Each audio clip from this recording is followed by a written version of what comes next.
Steve Newport's Alzheimer's disease has slowed considerably. Some of his symptoms even reversed, thanks to an unlikely treatment prescribed by his wife, Dr. Mary Newport, a physician who runs a neonatology ward at a Tampa, Florida hospital. She became determined to help her husband after he failed the so-called Alzheimer's clock test. He drew a few little circles and several numbers, just in a very random pattern. Didn't really look anything like a clock. And the doctor pulled me aside and she said, you know, he's actually on the verge of severe Alzheimer's at this point. He's beyond moderate. So that was very, very devastating news. Dr. Newport began learning everything she could about her husband's disease. It appears to be a type of diabetes of the brain, and it's a process that starts happening at least 10 or 20 years before you start having symptoms. And it's very similar to type 1 or type 2 diabetes in that you develop a problem with insulin. In this case, insulin problems prevent brain cells from accepting glucose, their primary fuel. Without it, the cells eventually die. But there is an alternative fuel, ketones, which the cells easily accept. Ketones are metabolized in the liver after you eat medium-chain triglycerides, which are found in coconut oil. So Dr. Newport added coconut oil to Steve's diet.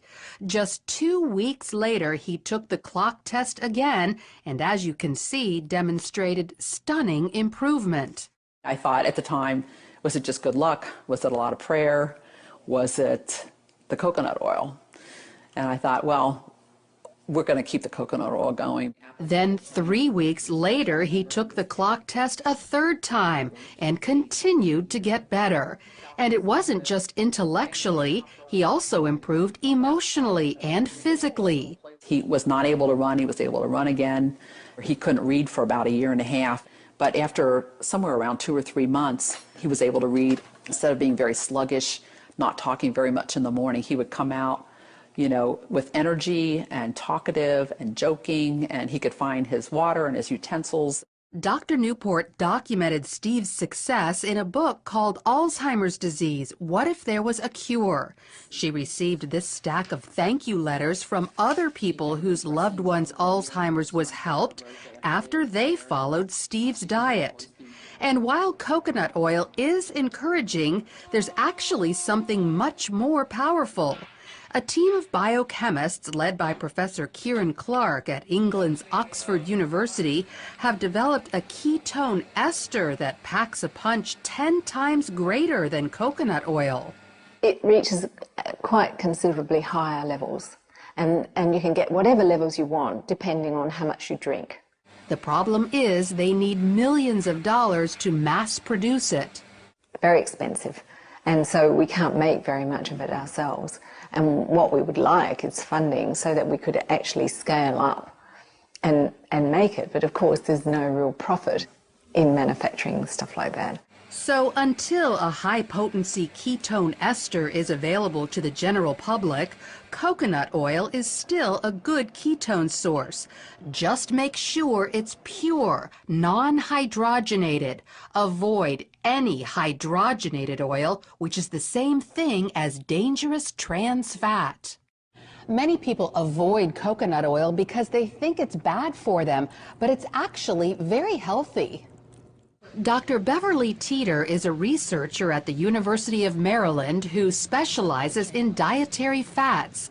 She says years ago, coconut oil was criticized for raising cholesterol, but scientists have since learned there are 2 kinds of cholesterol, LDL, the bad kind, and HDL, which is very good for you and is the kind coconut oil raises.